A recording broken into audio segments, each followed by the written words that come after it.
बरोबर आहे. आज उल्हासनगर झोन मधील शांतता कमिटीची मीटिंग आपण आयोजित केली होती. यामध्ये उल्हासनगर डिव्हिजनचे सर्व शांतता कमिटीचे सदस्य हजर होते.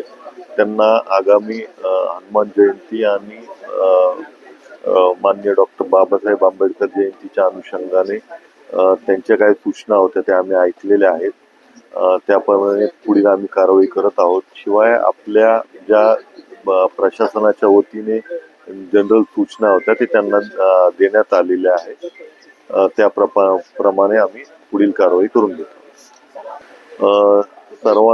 सर्वप्रथम मी माननीय डॉक्टर बाबासाहेब आंबेडकर जयंतीच्या शुभेच्छा देतो आणि सर्वांना आव्हान हेच आहे की ज्या पोलीस प्रशासनाने दिलेल्या सूचना आहेत त्यांचं तंतोतंत पालन त्यांनी करावं आणि प्रत्येक जी मिरवणूक असेल किंवा कार्यक्रम असेल त्याची परवानगी घेऊनच त्यातील दिलेल्या अटी शर्तीप्रमाणेच हा जो सण आहे तो उत्साहात साजरा करावा हे याबद्दल आवाहन करण्यात येत आहे.